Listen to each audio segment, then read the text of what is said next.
Ikaw kapuso, ilang anak ang gusto mo para sa inyo ng magiging asawa mo?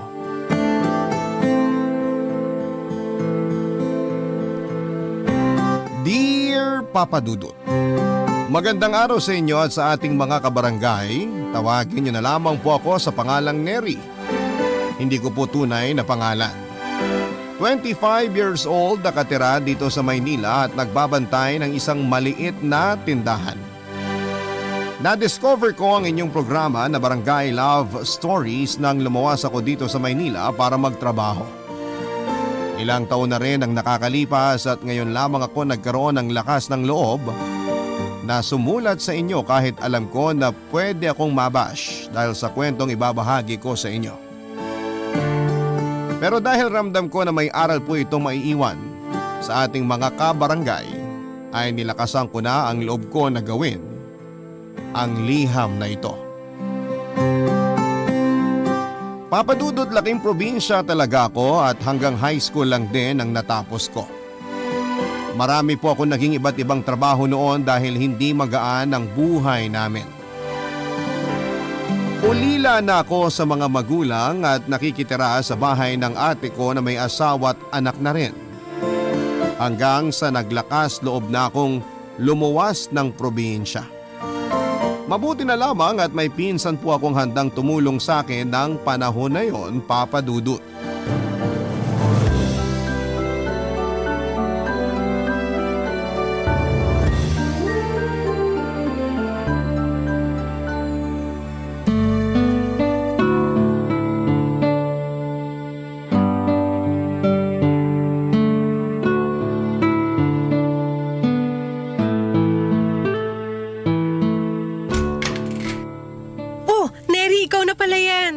Sorry ate, medyo naligaw ako sa paghahanap dito sa bahay nyo.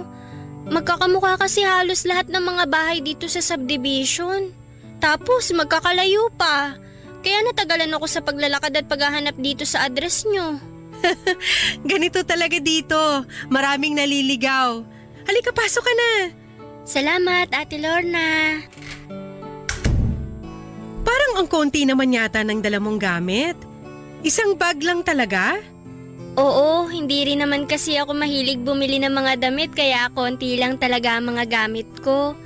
Karamihan nga ng laman ng bag ko, mga importanteng papel ko lang din. Ay nako, buti ka pa. Matipid. Ako kasi napakagastos ko. Hindi ko mapigilan bumili ng mga bagong bag, sapatos, lalo na kapag gusto ko yung design. Turuan mo nga ako maging matipid.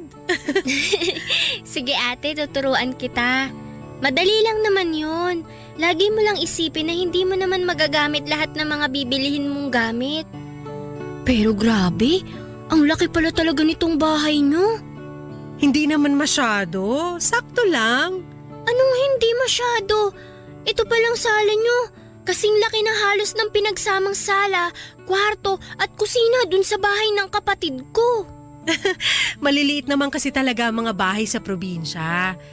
Pero nakakamiss ang sariwang hangin doon ah. Sobra ate. Pagbaba ko pa lang ng bus kanina, halos maubo-ubo na ako dahil ang kapal at itim ng usok sa paligid. Ganun talaga rito. Masasanay ka rin sa paglipas ng mga araw at buwan na nakatira ka rito sa amin. Sweetheart, nakita mo ba yung relo ko? Di ko kasi mahanap sa kwarto natin eh. Ay oo, sweetheart. Binulsa ko muna tong relo mo. Nakita ko kasi kanina sa tabi ng TV. Eto oh. Ayun, salamat sweetheart. Diyan ko lang pala naiwan, nakala ko sa office.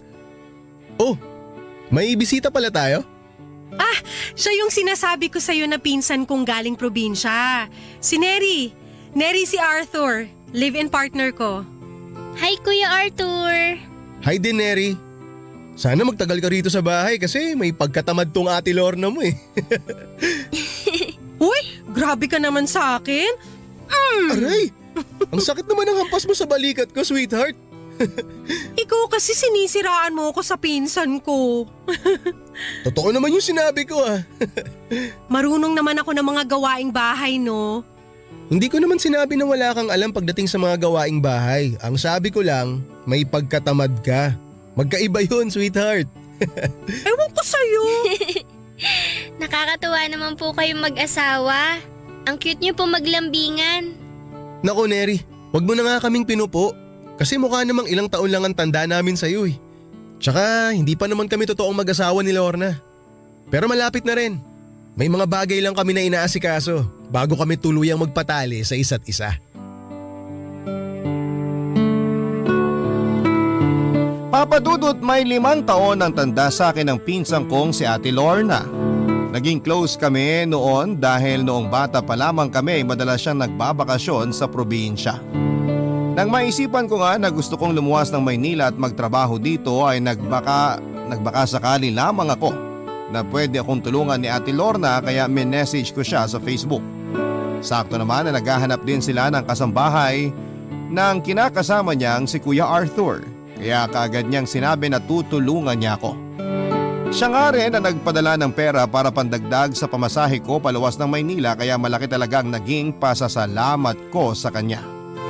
Papa Dudut, nanibago ako nang makarating ako sa Maynila lalo na sa mga appliances na meron sa bahay ni Ate Lorna. Sanay ako sa mga gawaing bahay pero hindi ako sanay na gumamit ng mga makabagong gamit kagaya ng rice cooker, microwave oven at kung ano-ano pa. Wala naman kasing mga ganong gamit sa kinalakhang kong buhay sa probinsya. Pero dahil mabait si Ate Lorna at Kuya Arthur ay masyaga nila akong tinuruan sa paggamit ng mga appliances sa bahay nila. Naging maayos ang mga unang linggo at buwan ng pagtatrabaho ko bilang kasambahay kina Ate Lorna. Hanggang isang gabi ay nagising ako dahil sa narinig kong pagtatalo ni Ate Lorna at Kuya Arthur. At nang lumabas ako ng kwarto ay si Ate Lorna na lamang ang naabutan kong umiiyak sa sala. Dahil lumabas na pala ng bahay si Kuya Arthur, Papa Dudut.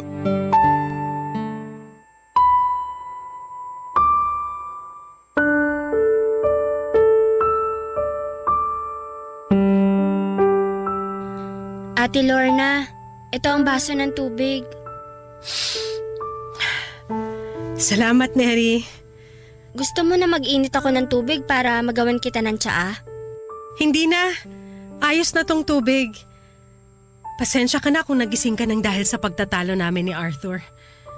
Ayos lang kasi mababaw pa rin naman yung tulog ko kanina. Saan pala pupunta si Kuya Arthur? Magpapahangin lang pero uuwi rin yun mamaya. Baka magpapalipas lang ng init ng ulo niya sa labas. Ate? Madalas ba kayo mag-away ni Kuya Arthur ng gaya nito? Hindi naman masyado.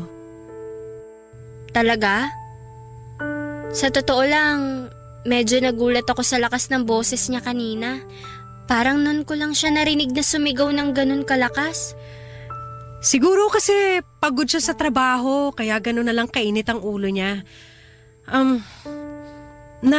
Narinig mo ba kung ano yung pinag-awayan namin kanina? Medyo, pero hindi naman lahat.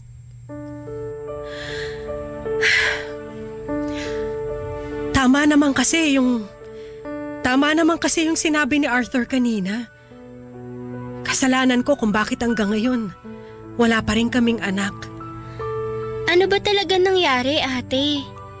Kung okay lang naman na malaman ko, pero kung ayaw mo magkwento, maiintindihan ko naman. Okay lang, Neri. Ang totoo, pakiramdam ko, kailangan ko rin ng kausap ngayon eh. 4 years ago kasi, pilinano na talaga namin ni Arthur ang magkaroon ng anak. Kaya lahat ng payo ng doktor para makabuo kami ng baby, sinunod namin. Hanggang sa ayun, nagbuntis nga ako. Kaya lang, sumabay naman yun sa promotion ko sa trabaho. Nadagdagan talaga yung mga trabaho ko at nasa ika-4 na buwan na ako ng pagbubuntis nang makunan ako dahil sa pagod at stress. Nako, ate, sorry. Hindi na yata dapat ako nagtanong. Ayos lang talaga, Neri. Kasi ang tagal ko na rin dinadala to sa dibdib ko eh. Matagal na akong pinapahirapan nung nangyaring yun sa buhay ko. Pero hindi mo naman ginusto yung nangyari. Bakit sinisisi ka ni Kuya Arthur? Sinabihan na kasi ako ng doktor na mahina ang kapit ng bata at kailangan ko ng sapat na pahinga. Pero hindi ako nakinig kasi kakapromote ko nga lang sa trabaho. Hindi ko binitawan ang promotion na yon kahit na alam ko na mapanganib para sa baby na pinagbubuntis ko. Walang may gusto sa inyo na makunan ka, Ate Lorna. Pero may magagawa sana ako noon para maiwasan na mangyari yun.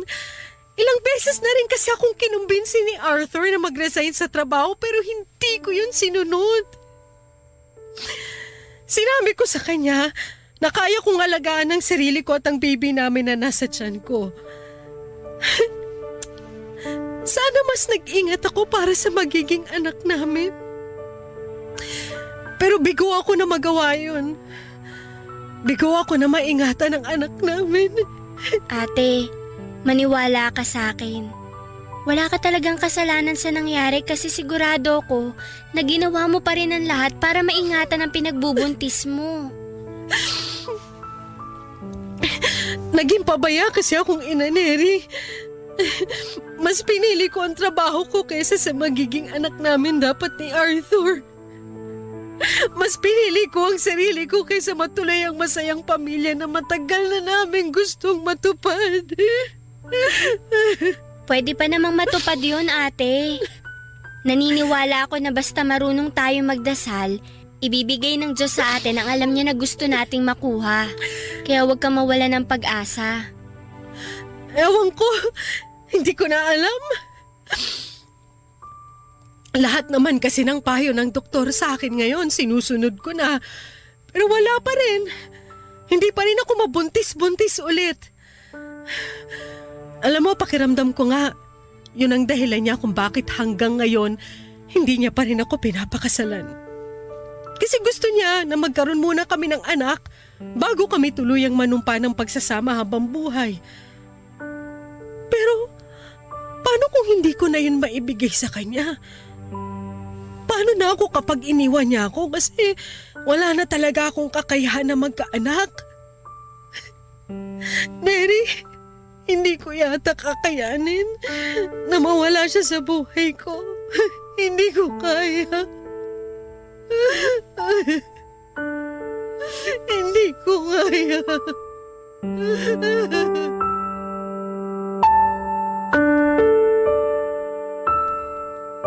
Papadudot na awa talaga ako noon kay Ate Lorna. Noong gabi kasi nalagising ako dahil sa pagtatalo nila ay narinig ko ang panunumbat na sinabi ni Kuya Arthur sa pinsan ko. Sinabi nito na kasalanan ni Ate Lorna kung bakit hindi na sila magkaroon ng anak. Na nadadamay pa raw si Kuya Arthur sa kasalanan ni Ate Lorna na hindi pag-aalaga sa sarili kahit na alam nitong may bata nang dinadala sa sinapupunan niya. Na hindi raw ito magkakaroon ng komplikasyon sa matres kung hindi ito nakunan dati dahil sa labis na pagtatrabaho. At masyado raw kasing nakafocus sa trabaho si Ate Lorna kaysa sa pamilya na gusto nilang buuin. Papadudod sinabi sa akin ni Ate Lorna na pinagsisisihan na niya ang ginawa niyang yon at gusto niya talaga na magkaroon sila ng anak ni Kuya Arthur. Sinunod naman daw niya ang lahat ng bilin sa kanya ng doktor pero bigo pa rin siya na mabigyan ng anak si Kuya Arthur. Sinabi ko sa kanya na magdasal siya dahil walang imposible sa Panginoon. Ibibigay ng Panginoon papadudod ang lahat ng tulong at lahat ng kanyang minimithi kung siya po ay mananalig lamang. Sa tamang panahon, darating ang biyaya at kagustuhan nila na magkaroon ng anak. Barangay Love Stories. Barangay Love Stories. Papadudot kagad din namang nagkaayos na Kuya Arthur at Ate Lorna. Kagaya ng nakwento ni Ate Lorna ay madalas lang na ganon si Kuya Arthur kapag lasing ito. O kaya ay stress sa kanyang trabaho. Doon madalas na nauungkat ang nakaraan nilang dalawa lalo na ang tungkol sa pagkamatay ng baby nila. Pero kapag lumipas na yon ay si Kuya Arthur din mismo ang nakikipagayos kay Ate Lorna. Doon ko nakita na mahal din talaga siya ni Kuya Arthur dahil sa kabila ng nagawa ng pinsan ko ay binabalikan pa rin siya nito.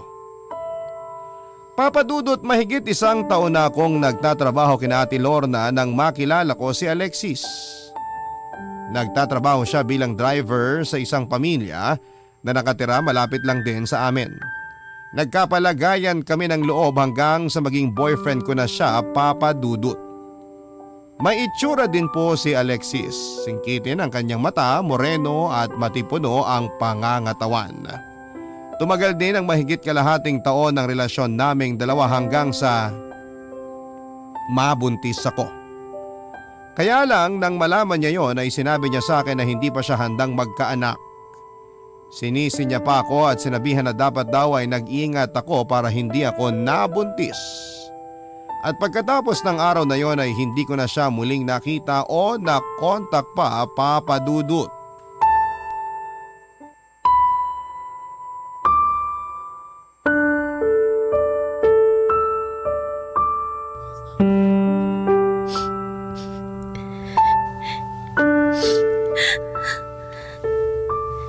Neri, pakisama naman tong pantalon ni Arthur dyan sa mga pinaplansya mo.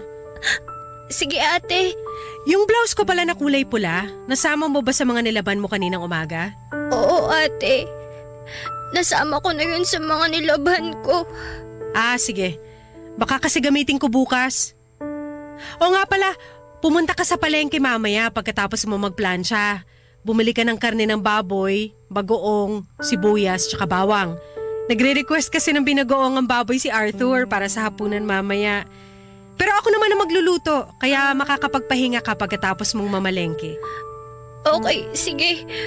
Pupuntahan na lang kita sa kwarto mo kapag tapos na ako sa pamamalansya ko dito. Teka, umiiyak ka ba?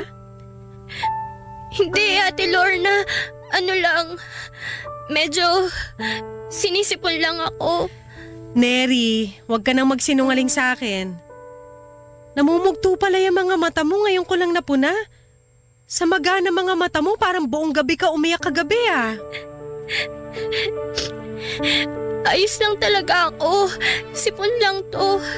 Ano ba kasing problema? Sabihin mo na sa akin. Wala.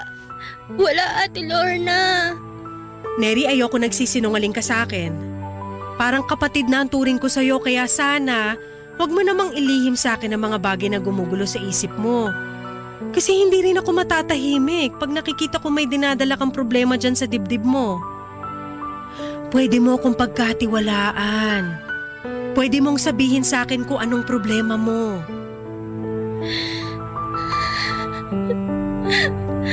Ano kasi, ate? Buntis ako. Ha? Buntis ka? Sinong ama niyan? Si Alexis. Alexis?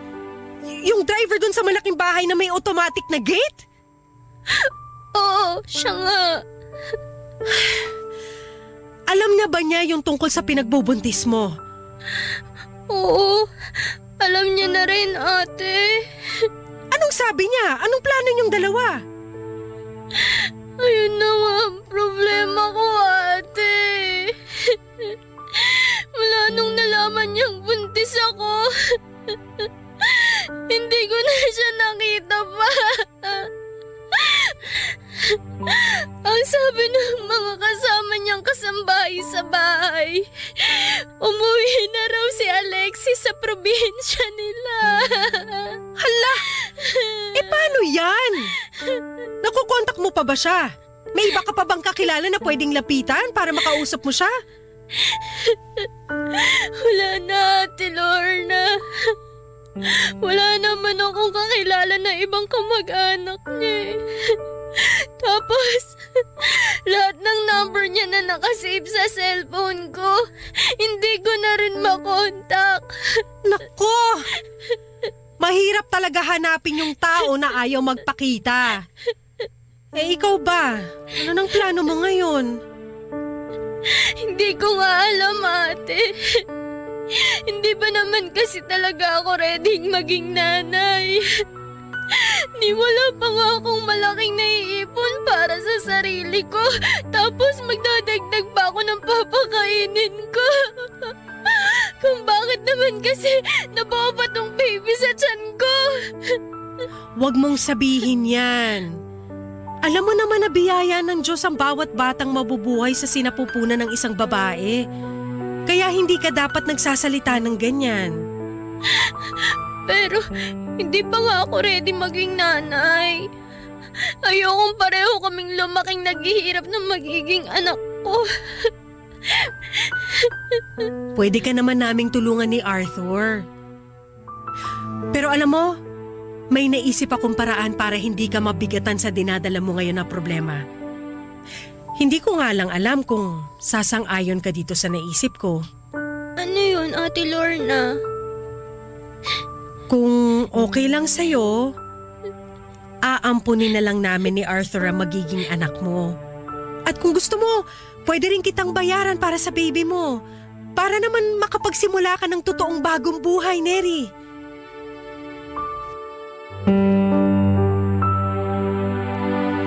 Papadudot na gulat ako sa biglang inalok sa akin ni Ate Lorna. Oo, hindi pa talaga ako handang maging isang ina lalo na at wala pa akong masyadong ipon. Gusto ko pa rin talagang magbuhay dalaga. Pero hindi ko alam kung kaya ko bang ipamigay o ibenta ang ipinagbubuntis kong anak. Sinabi ni Ate Lorna na pag-iisipan ko dapat ang inaalok niya sa akin. Sinabi niya rin na pwede ko siyang bigyan ng presyo kung magkano ang gusto kong pagbenta sa anak ko sa kanya. Sasagutin niya lahat ng check-up at vitamins ko hanggang sa sa akin na pumayag ako na ibenta ang baby na ipinagbubuntis ko. Pero sinabi na rin pala yon ni Ate Lorna kay Kuya Arthur kaya pati ito ay kinumbinsin na rin ako. Sa huli pumayag na rin po ako sa gusto nilang mangyari na bilhin ang baby na noon ay nasa sinapupunan ko pa lamang papadudot.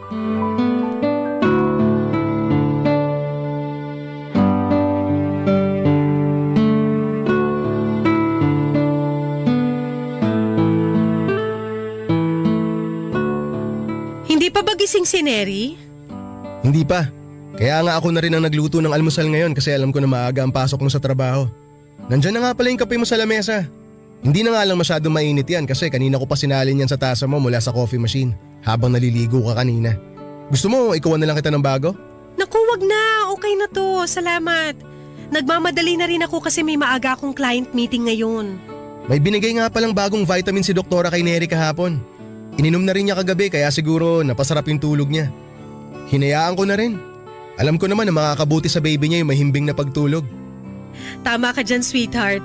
Tsaka bumabawi naman siya sa mga gawaing bahay kapag gising na siya. Alam mo, sweetheart, sobrang excited na talaga ako sa magiging anak natin. Ako rin. Buti nga pumayag ka kaagad nung sabihin ko sa'yo na gusto kong ampunin natin yung pinagbubuntis ni Neri. Siyempre papayag ako. Alam mo naman kung gaano katagal ko nang gusto na magkaroon tayo ng anak, di ba? At least ngayon, manggagaling pa sa mismong pinsan mo yung baby at hindi kung kanino lang, di ba? Yan din talaga ang nasa isip ko. Magkakaroon na tayo ng anak tapos matutulungan pa natin si Neri na magsimula ulit sa buhay niya. Ay, sweetheart, kailangan ko na palang umalis kasi baka malate pa ako sa meeting. Babaunin ko na lang yung sandwich na ginawa mo. Sa office ko nakakainin. Okay, sige. Sakto naglagay na ako ng isa dito sa lalagyan. Eto na, sweetheart. Nandito na rin sa bag, pati yung lunch mo mamaya. Thank you, sweetheart. Alis na ako ha. Pakis nga. Mwah! Bye, see you later. Ingat ka, sweetheart ha. Bye! Magigising na rin siguro yun si Neri. Salinan ko na nga siya ng kape. Good morning, Kuya Arthur. Oh! Good morning din. Mabuti naman at gising ka na, Neri. Upo ka na dito. Sakto, ito na yung kape mo. Hindi ko na nilagyan ng gatas yan. Alam ko kasi na black ang gusto mo sa kape. Naku, salamat po. Nakakahiya naman, kayo pa ang nagtimpla ng kape ko. Mukhang kayo rin na nagluto nitong fried rice, longganisa at itlog ah. Oo, ako nga. Wala kasi akong pasok ngayon sa trabaho. Maaga ako nagising kanina, kaya nagluto na rin ako. Thank you talaga, Kuya Arthur. Sorry kung tinanghali ako ng gising. Maaga naman ako natulog pero grabe yung lalim ng tulog ko. Kasi hindi ko na malayan yung tunog ng alarm ng cellphone ko. Epekto siguro yan ng bagong vitamins na binigay sa'yo ni doktora kahapon. At teka, lalagyan ko lang ng fried rice at ulam tong plato mo ha. O ayan, kain ka na. Salamat, kuya. Pasensya na, ikaw ang naabala ngayon sa paghahanda ng almusal. Ayos lang yun, ano ka ba? Alam mo naman na ang pinaka-importante ngayon, malusog mong maipanganak yung baby. Sobrang excited na nga kami ng ate Lorna mo kasi sa wakas, magkakaroon na rin kami ng anak. Kaya salamat talaga sa'yo, Neri ha. Ako pong dapat magpasalamat. Kung hindi dahil sa inyo, hindi ko na alam kung kanino pa ako pwedeng humingi ng tulong. Baka nga tuluyan ko na rin na ipalaglag ang baby na to dahil hindi pa talaga ako handa sa ganitong klase ng responsibilidad. Ay, mabuti talaga at kinausap ka ni Lorna. Baka kasi kung ano pang nagawa mo sa baby at sa sarili mo. Huwag kang mag-alala. Hindi ka namin pababayaan. Isang pamilya tayo sa bahay na to.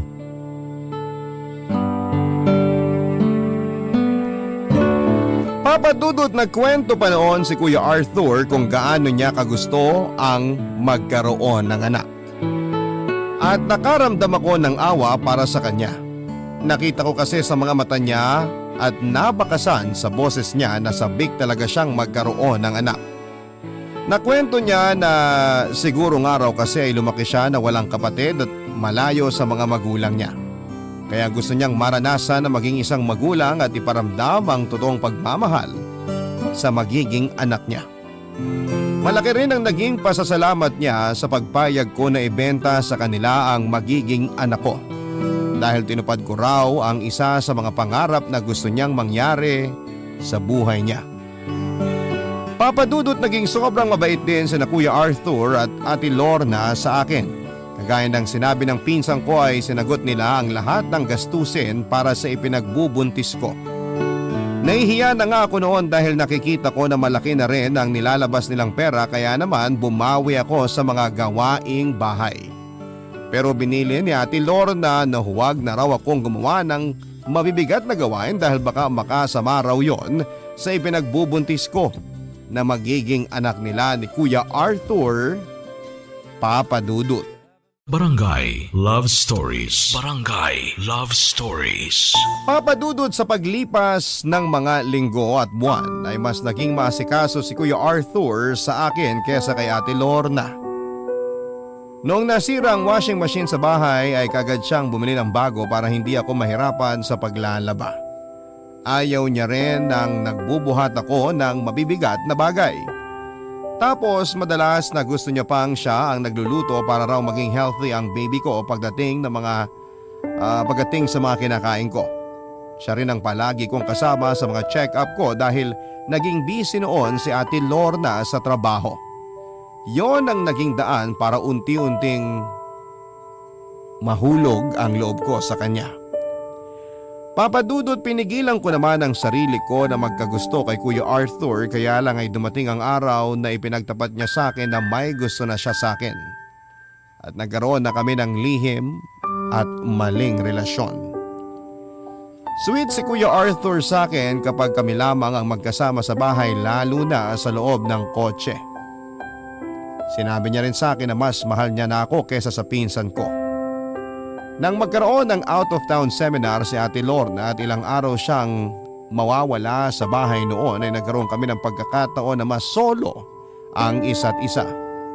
Doon namin mas naiparamdam ang napakainit naming pagmamahal sa bawat isa, Papa Dudut.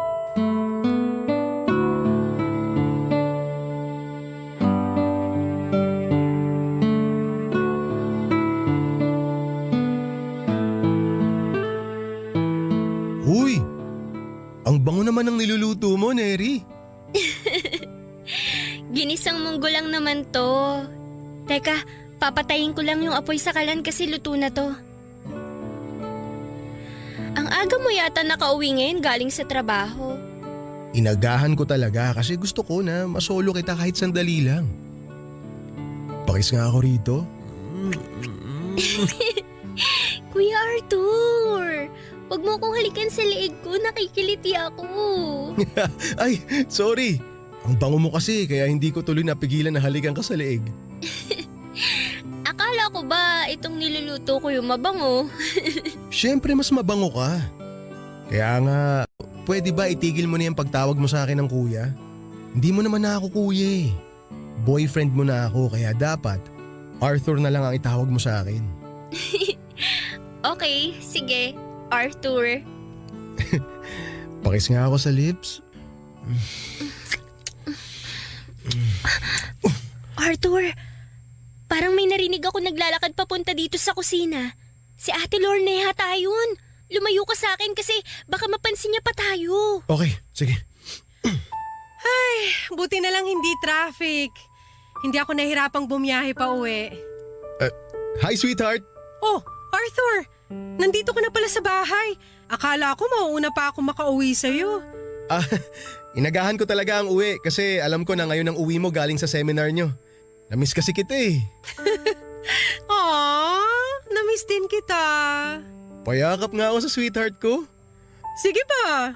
Ito, yayakapin kita ng mahigpit kasi malakas makawala to ng pagod. Miss na miss kita. Sweetheart. Oo nga, Neri. Dapat hindi ka na masyado nagkikikilos. Huwag ka na rin masyado magluto para hindi ka mapagod. Pwede naman kaming umorder na lang ng pagkain natin. Ayos lang. Hindi naman ako mabilis mapagod. At hindi rin ako sanay na hindi masyadong kumikilos dito sa bahay. Okay, ikaw ang bahala. Basta iingatan mo ang baby namin ha. Alam mo naman na sobrang excited na kami ni Arthur sa magiging anak namin. O siya, maghain ka na. Magpapalit lang ako ng pambahay. Sige, Ate Lorna. Papa Dudut, nagigilty din naman ako dahil sa maling relasyon namin ni Arthur. Lalo na at napakalaki na ng utang na loob ko kay Ate Lorna. Naging sobrang mabait siya sa akin kahit sa umpisa pa lamang na hindi ko pa ipinagbubuntis ang baby na bibilhin niya sa akin. Alam ko rin na mabuti siyang tao dahil never niya akong pinakitunguhan ng hindi maganda. Madalas nga rin siyang nagpapadala ng pera sa mga kamag-anak namin sa probinsya na humihingi ng tulong sa kanya. Kaya nga siya rin ang unang pumasok noon sa isipan ko na hinga ng tulong nang gusto kong lumuwas ng Maynila para magtrabaho. Pero wala eh. Minahal na talaga ng puso ko si Arthur at mas natatalo ng pagmamahal na yon ang konsensya na nararamdaman ko. Palagi rin kasing sinasabi sa akin ni Arthur na seryoso na siya sa kung ano man ang relasyon na meron kami noon. At mas mahal niya na rin ako kesa sa pinsan ko. Kaya naman umaasa na talaga ako na sa huli ay ako ang pipiliin ni Arthur na mas makasama kesa kay Ate Lorna, Papa Dudut.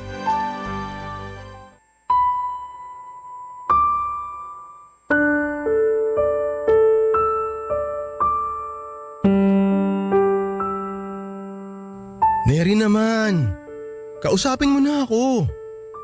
Mamaya na. Hindi mo ba nakikita na busy ako sa paglilinis nitong lalagyan ng mga plato? Eh di kausapin mo ako habang ginagawa mo yan.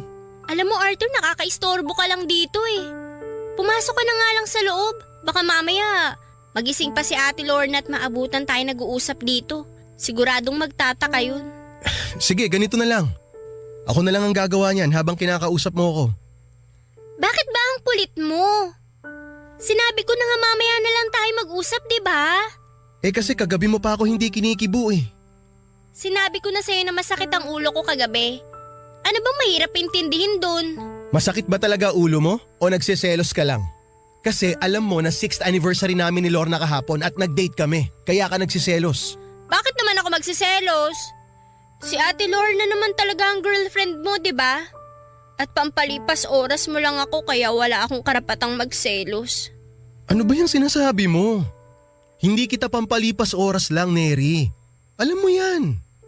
Hindi mo naman maaalis sa akin na isipin yun kasi hindi naman talaga ako ang girlfriend mo. Pero ikaw naman ang pipiliin ko sa huli. Talaga? Ako ang pipiliin mo kaysa kay Ate Lorna? Oo. Kasi ikaw na nga ang mahal ko. Ang tagal ko nang sinabi sa'yo yan di ba? Kaya huwag ka nang umiyak. Kasi baka makasama pa yan sa magiging baby natin eh. Halika nga rito. Yakapin kita para kumalma ka. Basta ito ang tatandaan mo. Mahal kita. At wala nang magbabago ron. Okay? Anong ibig sabihin nito? Ate Lorna? Bakit nakayakap ka sa boyfriend ko, Neri? At ikaw, Arthur, ano yung narinig ko na mahal mo si Neri? Kailan niyo ba ako niloloko? Lorna, sandali lang. Magpapaliwanag ako. Pero pwede ba kumalma ka muna? Hindi!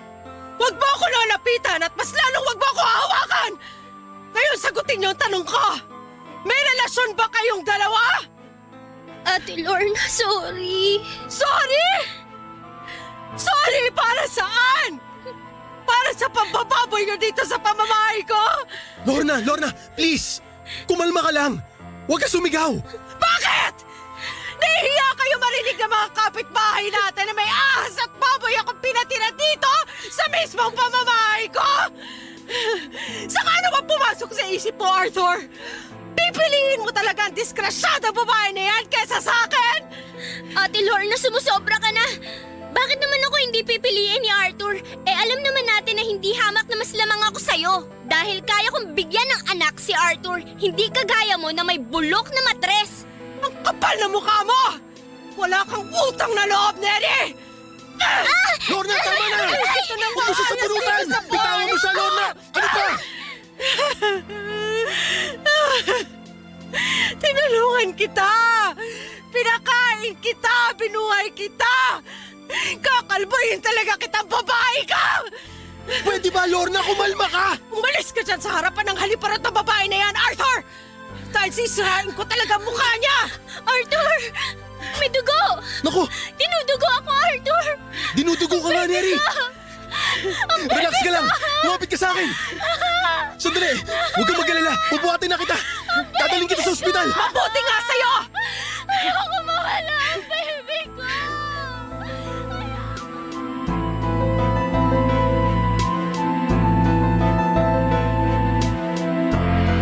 Papadudot nang makita ni Ate Lorna na dinudugo na ako ay tinigilan na niya ang pagsisigaw at pananakit sa akin. Kagad naman akong dinala ni Arthur sa ospital at doon nga ay napaanak na ako ng maaga. 7 buwan pa lamang kasi akong buntis noon kaya isinilang ko ang anak ko ng kulang sa buwan. At habang nakakonfine ako sa ospital ay sinabi sa akin ni Arthur na tuluyan na niyang tinatapos ang relasyon nila ni Ate Lorna at ako na talaga ang pinili niya. Gustong magdiwang ng puso ko noon kaya lang ay hindi sapat ang saya na nararamdaman ko dahil naka-incubator pa rin si baby ng mga oras na yon. Sinabi rin ni Arthur noon na kinuha na niya ang mga importanteng gamit ko at gamit niya mula sa bahay ni Ate Lorna. Nang ma-discharge ako sa ospital ay tinupad ni Arthur ang mga planong sinabi niya sa akin, Papa Dudut. Umupa siya ng hindi kalakihang bahay na para sa aming dalawa kaya nga lang nalaman din ng ibang kamag-anak namin ang ginawa ko na pangaagaw sa partner ng pinsang kong si Ate Lorna. Kaya naman marami ang nag-message sa akin sa Facebook at nag-text ng hindi magagandang bagay dahil sa mga ginawa ko. Sinabi naman sa akin ni Arthur na huwag na lamang pansinin ang mga yon dahil ang mahalaga, kaming dalawa na ang magkasama ng mga oras na yon. Papadudot mahigit 1 buwan nang naka-incubator ang baby ko nang tuluyan siyang bawian ng buhay. Hindi na raw kinaya ng katawan niya ang lumaban, sabi ng doktor. At napakasakit ang pangyayaring yon para sa akin pati na rin kay Arthur. Umasa kasi siya noon na magkakaroon na siya ng anak. Yung tipong kahit na hindi pa niya kadugo ay tinuring na niyang anak ang baby ko. Kaya lang ay hindi pa talaga siguro na katadhana na magkaroon kami ng anak ni Arthur, kaya maagang kinuha si baby mula sa akin. Ayoko namang isipin na karma ang pangyayaring yon dahil sa kasalanan na nagawa ko. Dahil ayoko na ring maramdaman pa ang pagka-guilty ko dahil sa pangaagaw ko kay Arthur mula sa pinsang kong si Ate Lorna. Sa ngayon, Papadudot, halos 3 taon na kaming nagsasama ni Arthur pero hindi pa rin ulit ako nabubuntis. Minsan nga ay napipressure na rin po ako dahil nararamdaman ko na gusto na ni Arthur na magkaroon kami ng anak. Palagi niya kasing tinatanong kung hindi pa raw ba na-delay ang menstruation period ko. Tapos pina-check up niya pa ako para malaman namin kung may komplikasyon na ba sa matres ko. Sinabi naman ng doktor na wala at kailangan lang daw naming maghintay. Kaya lang habang tumatagal ang pagsasama namin na wala pa rin kaming anak ay para bang unti-unti kong nararamdaman na nagsisimula ng manlamig sa akin ang partner ko at natatakot ako na baka dumating din kami sa point na ipagpalit niya ako sa ibang babae. Papadudot, dito ko na po tatapusin ang sulat ko na ito at ramdam ko na maraming kabarangay natin ngayon ang naiinis dahil sa kwento kong ito. Pero sigurado naman ako na kahit papaano ay may ilan ding makakarelate, lalo na yung mga taong nagmamahal ng tamang tao sa maling pagkakataon. Ang inyong forever kapuso, Neri. Barangay Love Stories.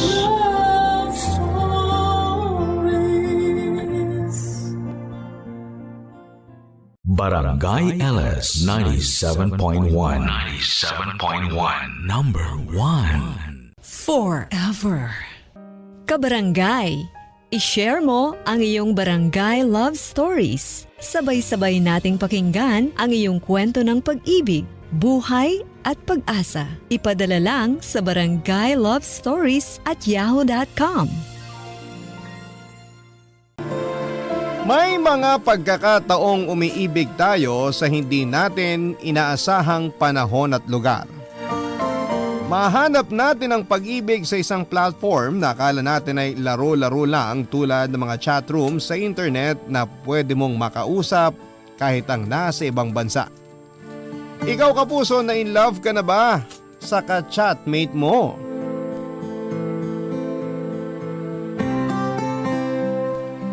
Dear Papa Dudut, ako po si Loy, lumaki ako sa isang masaganang pamilya. Lahat ng gusto ko ay naibigay sa akin ng parents ko dahil pareho silang may trabaho. Nagtatrabaho sa bangko ang nanay ko at ang tatay ko naman ay nasa ibang bansa. Kaya mas malaki ang kita niya. Hindi po naging problema ang pera sa amin. Nakapag-aral po ako sa magandang paaralan at ayoko mag-complain sa mga panahon na yon dahil alam kong ginagawa lang ni tatay ang responsibilidad niya bilang good provider sa amin para maging maayos ang pagpapalaki sa akin. Pero parati akong nangungulila sa kanyang presensya noong bata pa lamang ako dahil madalas ay hindi ko siya nakikita. Tuwing umuuwi lang siya sa bansa para magbakasyon, ng ilang araw ko lang nakakasama ang tatay ko. Ramdam ko na sobra akong mahal ng tatay, lalo na at nag-iisang anak lamang ako. Sinasabihan niya ako na kung ano man ang gustuhin ko paglaki ko ay hahayaan niya ako. Basta't ipangako kong mag-aaral lamang ako mabuti dahil hindi madali ang buhay sa Pilipinas. At kailangang nakapagtapos ng kolehiyo at maging wais para hindi magutom. Tinandaan ko mga sinabi sa akin ng tatay, Papa Dudut. Nag-aral po ako ng mabuti at eto ang naging paraan ko para ipakita sa tatay ko kung gaano ko siya kamahal.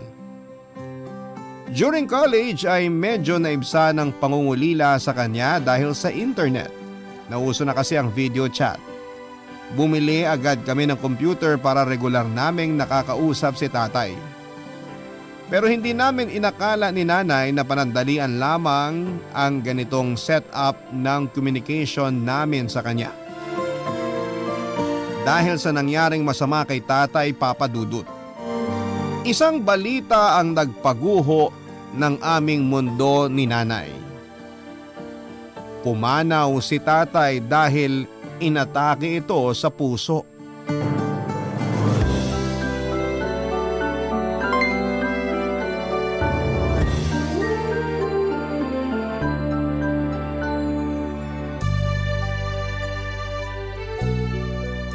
Parang pagod na pagod sa trabaho ang anak kong engineer ah. Baka kailangan ng baby ko ang masahe ni nanay.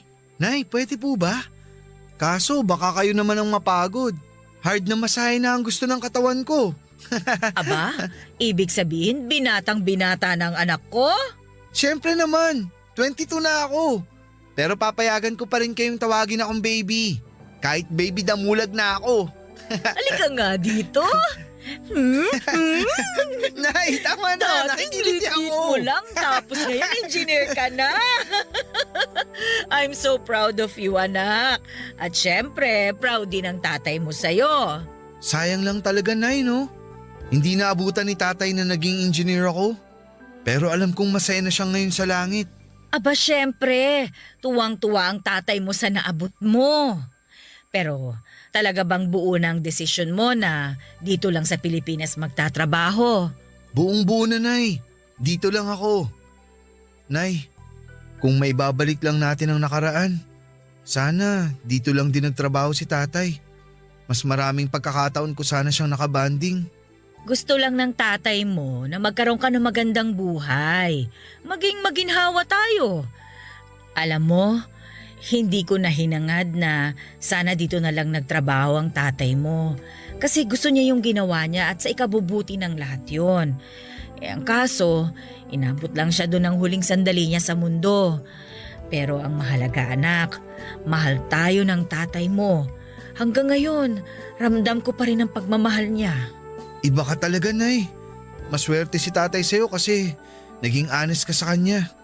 Yung iba kasi, Ang tawag sa kanila, hindi makontento at walang awa. Ang hirap kaya magtrabaho sa abroad, tapos gumagawa pa ng kalokohan ng naiwan sa Pinas. Ay, o siya, kung saan ka masaya, ay di doon tayo. Pero anak, binatang-binata ka na. Abay dapat mag-asawa ka na. ayaw mo na ako maging baby ngayon, Nay? Gusto niyo na ako agad mag-asawa? Gusto niyo na ng apo? Hindi naman ako pabata eh. Tatanda din ang nanay mo kaya gusto ko na ng apo. Kung wala lang akong problema sa matres, marami siguro kayo. Pero masaya naman ako na biniyayaan ako ng isang tulad mong napakabait at gwapo. Kaya gumawa ka na ng baby anak. Hanap ka na ng asawa. May trabaho ka na naman eh. Alam mo naman ang chismis. Ayoko lang na napag-uusapan ka. Chismis? Yung mga tao talaga? Judgmental. Bading daw ako kasi mahihayin at wala pang girlfriend kahit may trabaho na. Ibang klase din sila. Bakit hindi nila unahing bantayan yung mga sarili nila? Basta ako, kahit ano pa man yan, mahal kita at gusto ko nang magkaapo. Sige na baby ko, mag-girlfriend ka na at gumawa na kayo ng baby. Kayo talaga, Nay. Pero pag-iisipan ko po, wala pa naman ako nakikilalang babae na pwede kong ligawan eh. Anong wala? Hindi ka kasi tumitingin sa paligid mo eh. Marami naman dyan. Tulad na lang ni Fatima. Si Fatima na lang kaya anak, ligawan mo na siya. Nay naman. Anong nay naman? Ang ganda kaya ng kababata mong yan. At saka mabait pa. Nakausap ko nga siya nung nakaraang araw eh. Tapos, baka kung ano-ano na naman ang sinasabi niyo sa kanya ha? Ang sabi ko, baka gusto ka niya. Nay naman, ayun na naman tayo. Nakakahiya. Hindi ka dapat mahiya. Yung mga lalaki dyan, na akala mo kagugwapo, hindi naman marunong panindigan ng responsibilidad nila sa babae o kaya sa anak nila. Yun ang dapat mahiya. Hala, ang seryoso naman ang sinabi niyo, Nay. Marami kasing nabubuntis ngayon, tapos iiwan lang ng mga lalaking hindi marunong manindigan at tumatakas sa responsibilidad nila. Alam mo anak, hindi ka katulad nila. Dahil pinalaki ka namin ng tatay mo ng tama. Opo naman, Nay. At nagpapasalamat ako sa inyo sa pagpapalaki ninyo sa akin na gwapo. Alam niyo, Papa Dudut, kaibigan lang ang turing ko kay Fatima. Hindi ko pinasok sa utak ko ang sinabi ni Nanay ni Risa na ligawan ko si Fatima. Nagkakahiyaan din kami ni Fatima tuwing nakakasalubong ko siya kapag umuwi ako sa bahay namin sa Batangas. Lalo na't alam naming dalawa na gusto kaming paglapitin ng aming mga magulang sa isa't isa. Tuwing paalis ako ng bahay ay parang bumalik ng Maynila para sa aking trabaho'y alam kong nakatanaw si Fatima mula sa bintana ng kanilang bahay. Sa mga panahon na yon, Papa Dudut, ay wala akong naramdaman talaga kay Fatima. Parang kapatid lang ang tingin ko sa kanya. Naging uso naman sa panahon ko habang nagtatrabaho ay ang chat rooms sa internet. Makakatagpo ka ng iba't ibang lahi, kinulit ako ng kasamahan ko na subukin na pumasok sa chat rooms. And one night ay pumunta kami sa isang internet cafe. Doon ay gumawa ako ng account at sinubukan ng bagong kinakahumalingan ng mga tao. Pumasok ako sa isang chat room, Papa Dudut, at nakilala ko ang isang babae na nasa Europe. Pero hindi siya European, isa siyang Pinay na doon lamang nagtatrabaho. In short, isa siyang OFW, si Gracie. Medyo kalog siya at naging magaan ang loob ko sa kanya. Nagustuhan ko siya dahil nga magkaiba kami ng personality. Mahiyain ako at siya naman ay parang kinain ng lahat ng self-confidence sa mundo. Nacha-challenge ako sa kanya, Papa Dudut. Nang umuwi siya sa Pilipinas ay nagkita kaagad kami. Na-confirm ko sa aking sarili na gusto ko si Gracie. At nang umuwi ulit siya for the second time ay nakituloy na siya sa apartment ko dahil girlfriend ko na siya, Papa Dudut. 24 years old na ako noon at matanda lang siya ng 2 taon sa akin. Hindi alam ni Nanay ni Risa na meron akong ka-live-in sa apartment ko. Iba sa pakiramdam ang may nagmamahal, Papa Dudut. Iba sa pakiramdam ang may kasama sa bahay na mahal mo at nayayakap mo. Sa mga panahon na yon ay sure na akong si Gracie ang babaeng pakakasalan ko.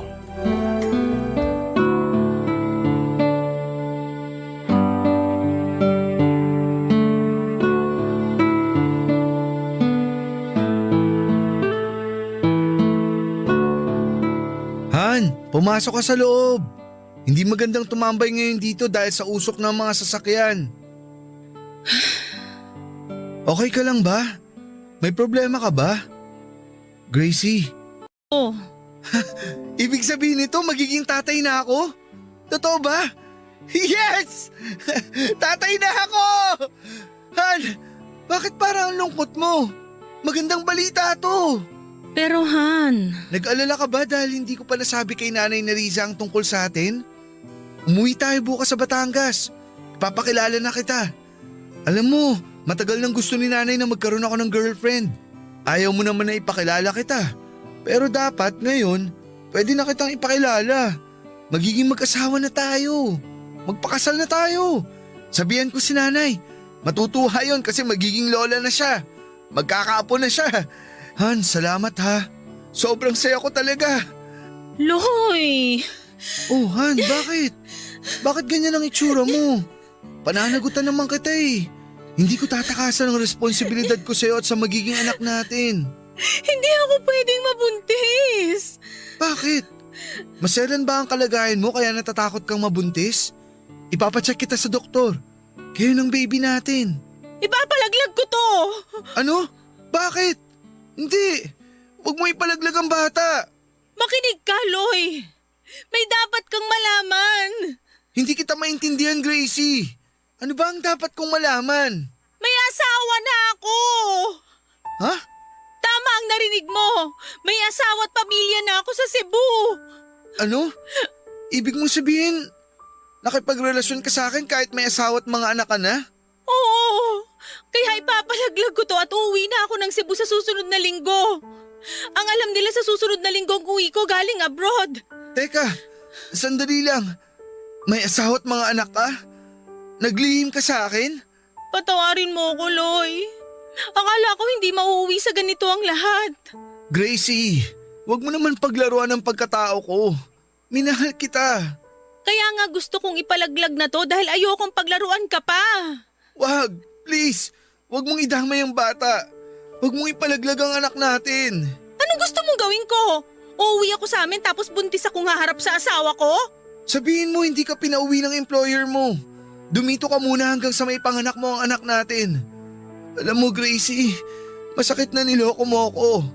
All this time pala, para akong tanga. Naging kabit. Pwede palang maging kabit ang lalaki. Bihira lang to ah. Pero please, gusto ko mabuhay ang anak ko. Paano ako mananatili dito na may obligasyon din akong magpadala ng pera sa pamilya ko? Ako muna. Gagawa ako ng paraan. Gagawin mo talaga? Oo naman. Mahal kita. At mahal ko ang magiging anak natin. Kaya ako nang bahala. Tinanggap ko ng buo si Gracie Papadudod sa pagkakaalam ko sa kanya simula nang naging magka-chatmate kami ay mabuti siyang tao. Pwede nagkamali lamang siya at tinago niya ang totoo pero mabuti siyang tao sa akin. Maaring masama ang naging tagpong ito sa buhay namin dahil sa kasal na siya at may pamilya ay naisip niya ang bagay na masama tulad ng planong pagpapalaglag sa naging bunga ng aming pagmamahalan. Pero naiintindihan ko ang kanyang katayuan.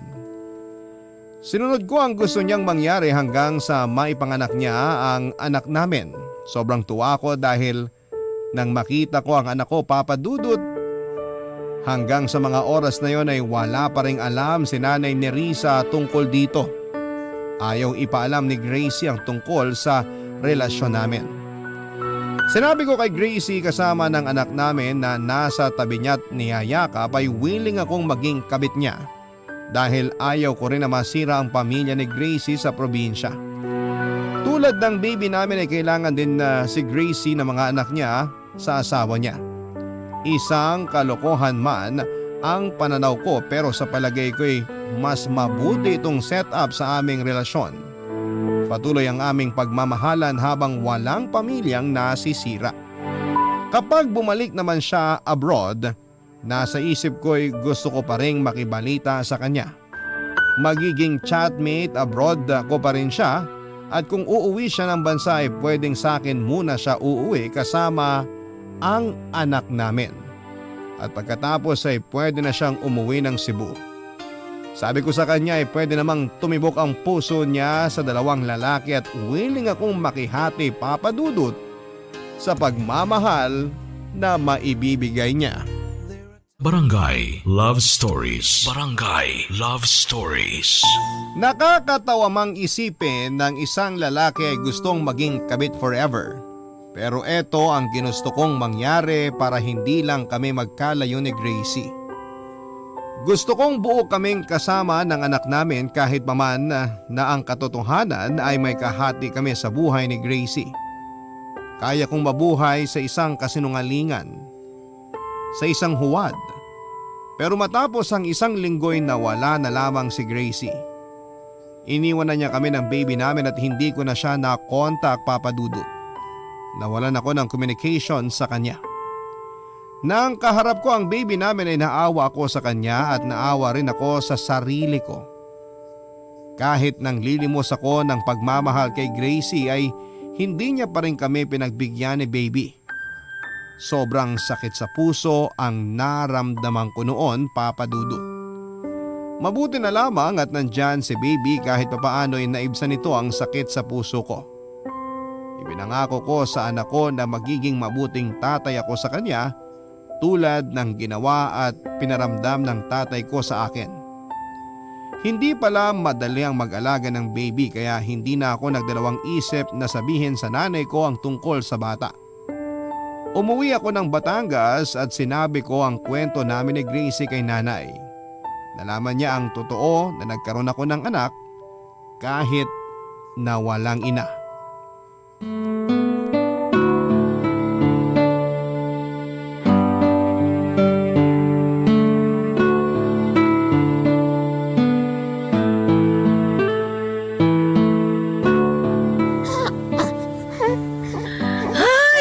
Ang likot-likot na ng apo ko. Oh, tingnan mo anak. Ilang buwan na lang ay magwa 1 year na si baby. 2 na kayong baby ko. Si baby Damulag ko at si baby Pogi. Naku, magsaselos na ako niyan. Parang si Baby Pogi na ang favorite ni nanay ah. Asus! Kayong dalawa ang favorite ko, ano? Nay, salamat sa lahat ha. Nung inuwi ko siya dito, natanggap niyo lahat ng pagkakamaling nagawa ko. Ay, ano ka ba? Anak kita at apo ko si baby. Blessing ang bata sa pamilya natin. Pero anak, mas maganda talagang may ina si baby eh.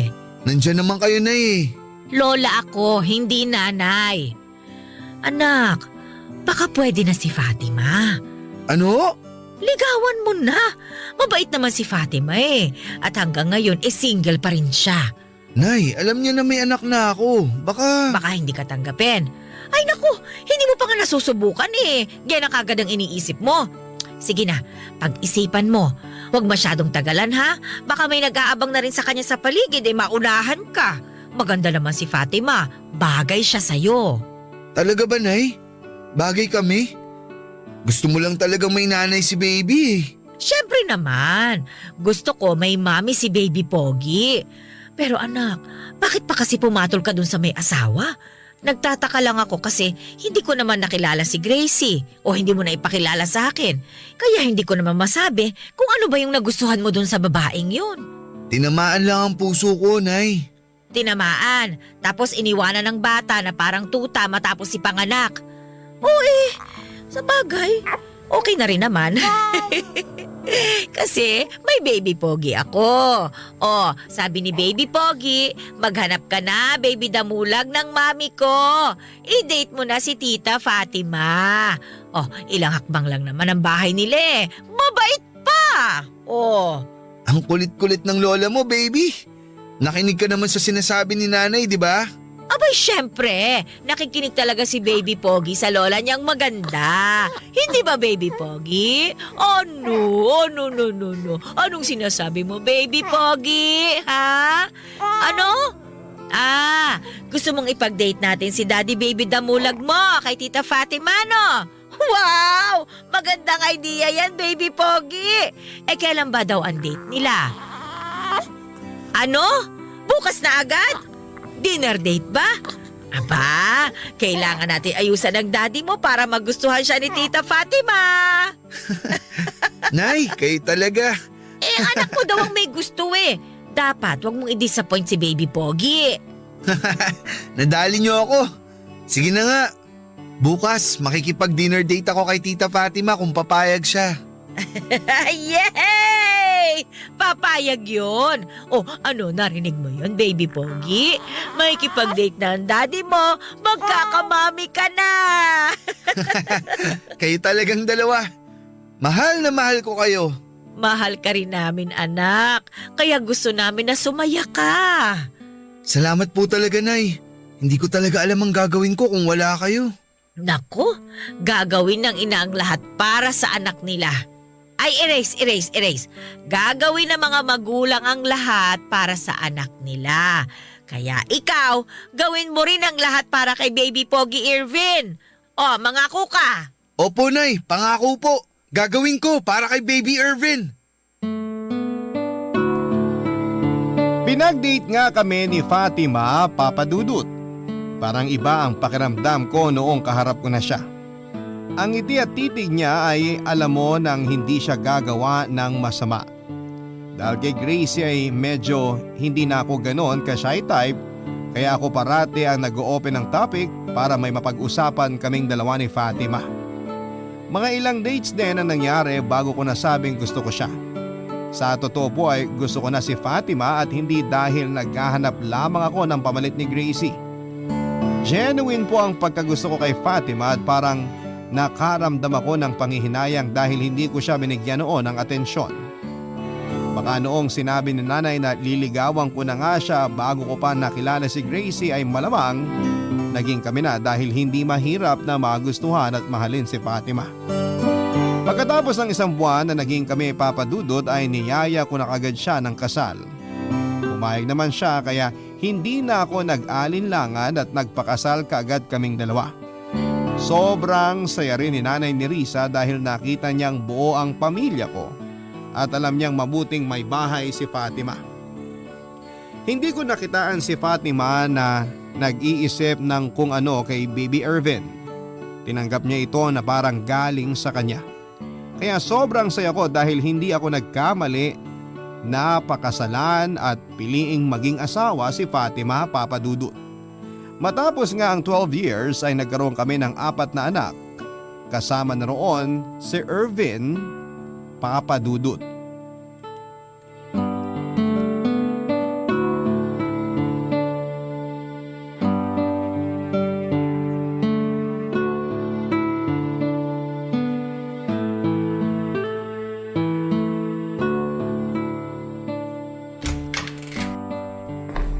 Matulog ka na. Masama sa health mo yung pagpupuyat. Buntis ka pa naman. Tapusin ko lang sana tong isang chapter ng librong binabasa ko, babe. Kunin ko na tong libro sa'yo para maitabi ko na. Oo. Bukas ng umaga mo na tapusin to. Payakap nga ako. Kumakayakap naman to.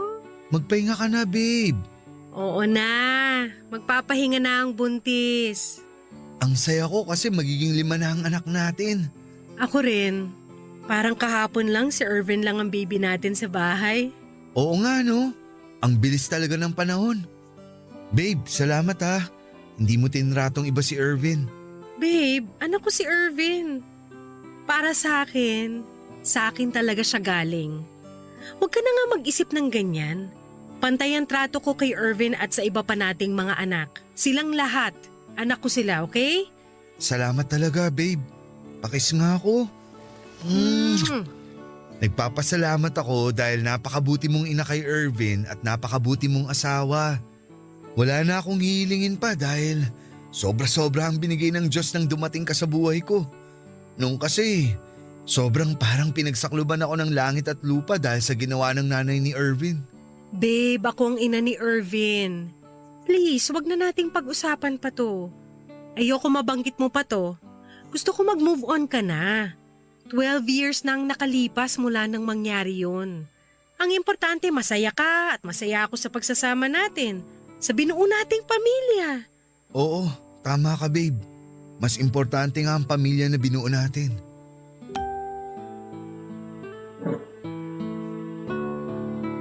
Ay, tingnan mo to, babe.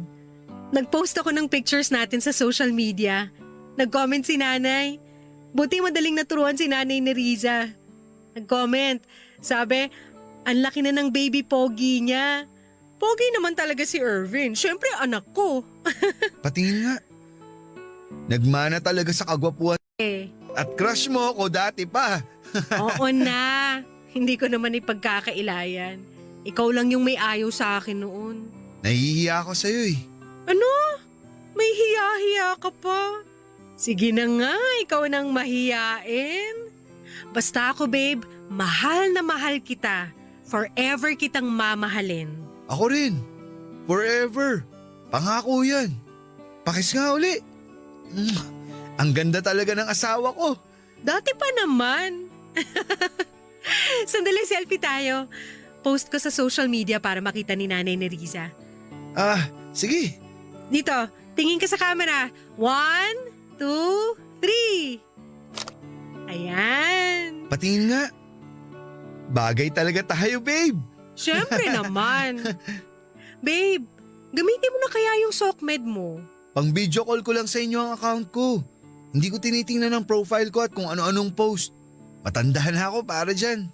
Naku, dapat in ka pa rin, lokong to. Mag-post ka rin para makapag-comment kami ni nanay. Naku, baka kung ano-ano ang i-comment nyo ha. Hindi ah. Sige na. Ano ba yung profile mo, cartoons? Si Irvin ang gumawa niyan. Palitan mo na. Ang gwapo ng asawa ko tapos cartoons ang nakalagay. Sige na nga, magpapatulong ako kay Irvin. Ang papalagay ko dyan yung sobrang gwapo kong picture. Para wala ka nang gagawin kundi ang titigan ng profile picture ko. Talaga lang ha. Sa kakulitan ni Fatima ay naging active ako sa social media, Papa Dudut. Maganda itong platform para makapag-communicate sa mga dating kaibigan. Pero naging way din po ito para balikan ko ang panahon na kachat ko si tatay bago ito namatay at si Gracie noon sa abroad. Parang malapit na ang tao. Parang nasa kabay mo ang mundo. Sa isang click lang ay mahanap mo na ang tao at maaari mong makausap sa chat at pwede ring video chat. Nagiba na ang anyo ng communication. Nangangati ang mga daliri ko at hinanap ko si Gracie sa social media. Nakita ko kaagad ang account niya at tinignan ko ang mga larawan niya at ang kanyang pamilya. Parang muling nagbalik ang saya at sakit na naramdaman ko. Ang mga alaala ng pagsasama namin. Ang una naming encounter sa chat room noong hanggang sa nagsama kami sa apartment at naisilang si Irvin. Pinigilan ko ang sarili ko na i-message si Gracie para ano pa kung kukumustahin ko siya. Hindi na maibabalik pa ang nakaraan. Pero after many months ay hindi ko na rin matiis talaga, Papa Dudut. Nag-iwan ako ng message sa kanya. Gusto ko yung burahin ang message ko pero hindi naman po pwede. Para ako nanlalamig na hindi ko alam kung bakit ko nagawang mag-message pa sa kanya. Parang hindi ko alam kung ano ang gusto kong ipahiwatig sa pangungumusta ko sa kanya. Ang puso ko'y parang kumakabog sa kaba at sa hindi ko ma-explain na pakiramdam. Barangay Love Stories. Barangay Love Stories. Papa Dudut, matapos ang ilang linggo ay nag-reply si Gracie. Nanginginig ang kamay ko nang buksan ko ang message niya at may kung anong hangin ang dumampi sa katawan ko nang mabasa ko ang reply niya. Nilalamig ako sa kaba at parang nag-flashback. Lahat ng mga nangyari sa amin simula na magkakilala kami sa chatroom hanggang sa nilayasan niya ako at iniwanan niya sa amin ang baby ko. Ang sabi ni Gracie sa message niya ay inaalala niya ang anak na iniwan niya sa akin. Mabuti daw at nag-upload ako ng mga pictures ni Irvin at nakita niya ang anak namin. Nakita na rin niya ang buong pamilya ko. Nagpapasalamat siya na nagkaroon ako ng pamilya. Dagdag pa ni Gracie na gusto niyang makita ako dahil uuwi siya ng Pinas sa susunod na buwan. Sa totoo lang, Papa Dudut, ay hindi ko talaga maintindihan ang nararamdaman ko noong oras na yon. Parang ayaw ko makipagkita sa kanya dahil nakokonsensya ako sa asawa ko at mga anak ko. Pero may nararamdaman ako sa loob ko na gusto kong itulak papalapit kay Gracie kaya nakipagkita ako nang umuwi na ito sa Pilipinas. Ang bangangiti niya at ang pagiging kalog ay naroon pa rin. Hindi ko mawala sa puso ko na may nararamdaman para na akong pagkagusto kay Gracie. Papa Dudut, binahay ko si Gracie. Alam kong mali pero ginawa ko pa rin. Ang hindi ko alam ay natunugan pala ni Fatima ang tungkol sa amin ni Gracie.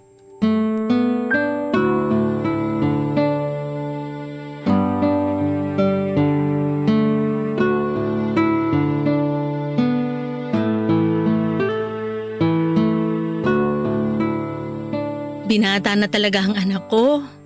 Kailan ko siya makikilala in person? Kahit ipakilala mo lang akong kaibigan mo, hindi na kailangan na ungkatin pa ang nakaraan. Wala naman siyang alam na iba pala ang nanay niya. Dahil pinalaki niyo naman siya ni Fatima ng mabuti at si Fatima na kinikilala niyang ina. Buti late niyo siyang naparegister kaya kayo talaga ni Fatima ang naging parents niya sa papel.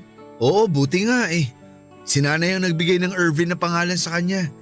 Kapag ready na siya sa lahat, ipapaalam ko rin. Kailangan niyang malaman ang katotohanan. Salamat, Loy. Pwede ko siyang isama dito sa susunod na linggo. Sana nga maisama mo, Loy. Loy, thank you at tinanggap mo pa rin ako. Alam mo, hindi kita nakakalimutan. Tiniis ko lang na hindi ka talaga kausapin. Nagpakalayo-layo. Para hindi na maging magulo ang buhay mo. Feeling ko, tama naman ang ginawa ko. Sobrang namiss kita. Akala ko nga nun hindi ko kayang mabuhay nang wala ka eh. Mabuti at nakahanap ka ng tulad ni Fatima. Basta, wala akong intensyon na angkinin ka. Ito lang ang magiging setup natin. Kapag uuwi ako ng bansa, magsama lang tayo kahit 1 buwan. Dahil mahal kita. Gusto kitang makapiling. Tulad ng dati. Ayaw ko ring masira ang pamilya ko at pamilya mo. Mahal natin ang mga pamilya natin. At ayaw nating masira yun. Kaya itago lang natin to. Wala namang makakaalam eh. Oh, may kumakatok. Sino kaya yun? Buksan mo na. Baka yung may-ari nitong nirentahan natin. Alam mo naman yung matanda. Medyo may pagka-intrigera. Sige, sandali. Bubuksan ko.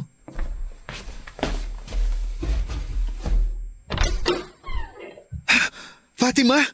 Babe, bakit ka nandito? Alam niyo kung bakit? Nandito ako dahil may karapatan akong protektahan ng pamilya ko. Babe, kumalma ka lang muna. Halika, pumasok ka. Dito tayo sa loob mag-usap. Hindi ako mag-eskandalo. Edukado akong tao. Ikaw pala si Gracie. Fatima, wala akong balak na sirain ang pamilya nyo. Ano pala tong ginagawa ninyo? Mahal ko ang asawa ko at pamilya ko.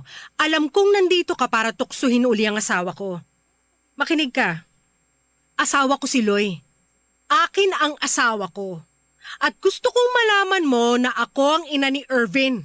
Nagkakaintindihan ba tayo? Naiintindihan niyo ba ako? Please, Anong please? Gusto mong tumigil ako sa pagsasalita? Ayaw niyo marinig na nasasaktan ako? Kung hindi ako dumating ngayon, baka may milagro na kayong nagawa. Hoy, ikaw babae. Anong klaseng tao ka? Hindi ka ba makontento sa asawa mo? Bakit hindi ka na lang dun sa ibang bansa maghasik ng lagim at bakit ang asawa ko pa ang pinagtitripan mo? Bakit? Bakit? Dahil mahal ko si Loy. Ano? Mahal mo ang asawa ko? After so many years, kaya ka bumalik at gusto mo magpakamot sa asawa ko dahil mahal mo ang asawa ko? Pinigilan ko pero... Pinigilan mo, pero sobrang kati mo. babe, tama na! Umuwi na tayo! Pag umuwi na tayo, ibig sabihin ba ako at ang pamilya natin ang pinili mo? Na ito na ang huli niyong pagkikita ng babaeng to? Fatima, gusto ko makita ang anak ko. Yun naman pala! Gusto mo makita ang anak mong iniwan mo na parang tuta? Kung ito pala ang gusto mo, bakit nandito kayo? Sa apat na sulok ba ng kwartong to, makikita mo ang anak mo? Ako ba pinaglololoko ninyo? Hindi ako tanga. Mabait akong tao pero hindi ako tanga. Alam kong hindi mo maiintindihan ang magiging rason ko pero sana pagbigyan mo akong makita ang anak ko. Hindi ko siya kukunin sa inyo. Wala naman akong karapatan. Hindi ako magpapakilala na ako ang nanay niya. Gusto ko lang siyang makita. Alam mo, hindi ako madamot. Alam kong ina ka rin, pero paano kita mapagkakatiwalaan ngayong isa kang sinungaling? Nagsinungaling kayo sa akin. Inilihim niyo tong kawalang hiyaan ninyo. Babe, tama na! Please! Ang sakit! Ang sakit-sakit ng ginawa mo. Babe, patawarin mo ako. Sige na, umuwi na tayo. Sa bahay na tayo mag-usap. Tama! Umuwi na tayo! Noong gusto kong pagtaksilan ng asawa ko ay naging palaban naman ito sa relasyon namin kahit pa wala akong balak na iwan siya. Tama si Fatima, Papa Dudut. Dapat iniwasan ko na lamang si Gracie o kung balak lang nitong makita ang anak ko ay dapat hindi ako naglihim sa kanya. Alam niyo, Papa Dudut, ay humanga ako kay Fatima dahil sa tapang sa sarili na harapin kaming dalawa ni Gracie. At ang hindi niya pagsuko sa pamilya namin. Humanga ako sa kanya dahil sa inilaban niya ako. Tinanggap niya ako ng buo pa rin, Papa Dudut. Naging tao at ina si Fatima kaya pinayagan niyang makipagkita si Gracie kay Irvin. Ipinakilala namin si Gracie na kaibigan ko. Ramdam ko kung gaano kasakit kay Gracie na iniwan niya ang anak at ramdam ko rin na masaya siya na makita itong malusog at puno ng pagmamahal naming dalawa ni Fatima. Pansin kong ang pagpipigil ni Gracie na lumuha sa harap ni Irvin.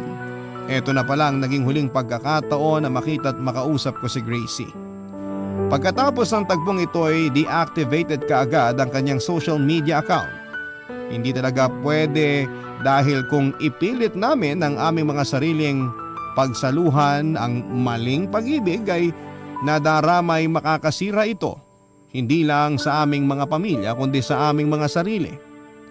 Naniwala akong may pag-ibig sa naging relasyon namin ni Gracie pero isa itong pagkakamali na dapat itama.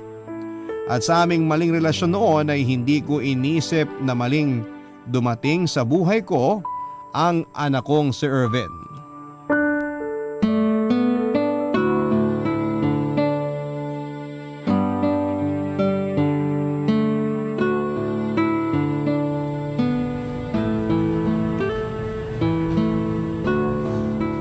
Oh, dalawa ang bibiling kong sapatos mo. Yung isa ako ang pipili para sa graduation mo.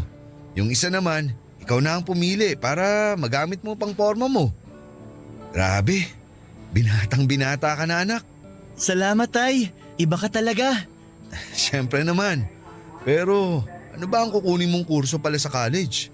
Hindi mo pa rin nasasabi sa amin kung anong gusto mo. Gusto ko maging marine engineer, Tay. Pero gusto ko magtrabaho abroad. Abroad?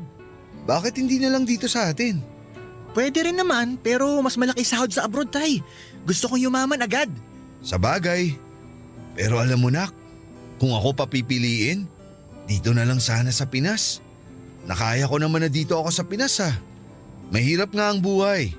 Hindi naman ako naging mayaman pero masaya ako kasi kapiling ko ang pamilya ko. Kayo ang masayang nangyari sa buhay ko. Kayo ang kayamanan ko. Nahihirapan si tatay kapag malayo kayo sa akin. Alam niyo naman ang story ng lolo niyo, di ba? Dati nasa abroad siya. Mahirap dahil matagal bago siya makapagbakasyon dito sa Pilipinas. Alam ko po na mahirap nga ang buhay sa abroad, Tay. Alam ko naman ang mga ganong senaryo. Kung sakali makapag-abroad ako, hindi muna ako magpapamilya. Pero pag may nagkagusto sa akin after college at magkatuluyan kami, pwede namang sa abroad na kami tumira. Mas magandang tumira dun sa walang traffic. Ang traffic talaga ang gusto mong takasan ha? Siyempre po, nakaka-bad trip po kasi ang traffic dito sa atin eh. Sa bagay, basta parati mong tandaan na nandito lang kami ng nanay Fatima mo at ng lola Nerissa mo. Opo, Tay. Ito po, Tay. Gusto ko tong sapatos na to. Kaya po ng budget nyo to? Tingnan ko nga ang presyo.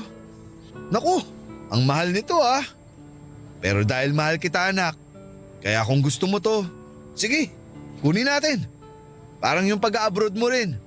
Susuportahan ko yun. Alam ko na matutupad mo ang mga pangarap mo. Malaki ang tiwala ko sa'yo na kaya mong makuha lahat ng mga pangarap mo sa buhay anak. Salamat po, Tay. Kakayanin ko po lahat para matupad ang mga pangarap ko. Tay, nandito na po si Nanay. Oy, parang abotenga na yung ngiti mo, Irvin. Siyempre, Nay. Bibilhan po ako ni Tatay ng the best na sapatos eh. Patingin nga ng napili mo. Yan ba? Ay, maganda nga. Bagay yan sa'yo, nak. Bayaran nyo na para makapag-dinner na tayo. Ay, naku kayong mag-ama. Akala ko ba madali lang mamili ang mga boys? Kayo pala tong matagal eh. Tapos na ako mamili ng sakin. Usapang sapatos po kasi, Nay. Dapat yung the best ang mapili. Kaya matagal ng paghahanap. Ikaw talaga. Pero hindi pa po kami tapos mamili, Nay. Tama yung anak natin babe. Kasi bibilang ko pa siya ng bagong sapatos na isusuot niya sa graduation. Sana pala hindi ko binilisan ng pamimili ko. Sana pala in-inform nyo ko.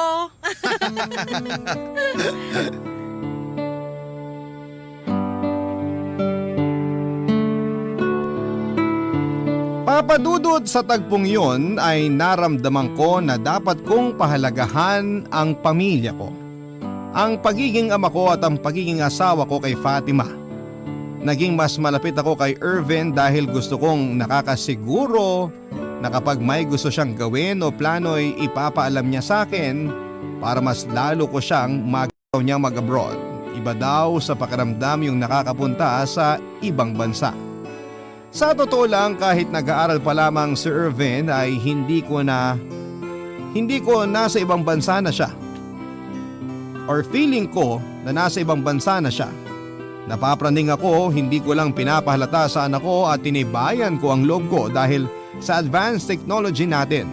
Iba na rin siguro ang maging dynamics ng pag-abroad ni Irvin dahil anytime na naman ngayon ay pwede nang makausap via video call ang sinuman kahit saan pa man siya sa mundo.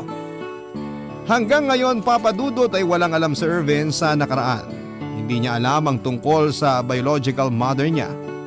Pero sa totoo lang ay gusto ko ring sabihin sa kanya ang katotohanan dahil karapatan niyang malaman ito.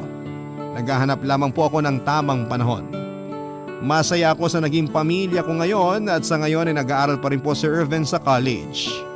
Wala na akong naging ibang balita tungkol kay Gracie. Siguro ay noong kasagsagan ng pagputok ng pandemic ay nasa ibang bansa lamang ito at hindi nakauwi.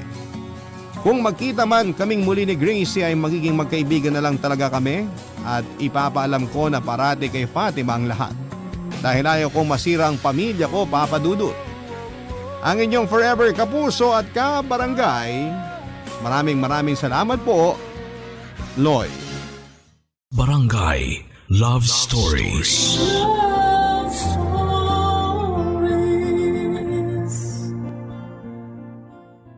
Barangay LS 97.1. 97.1. Number 1. Forever.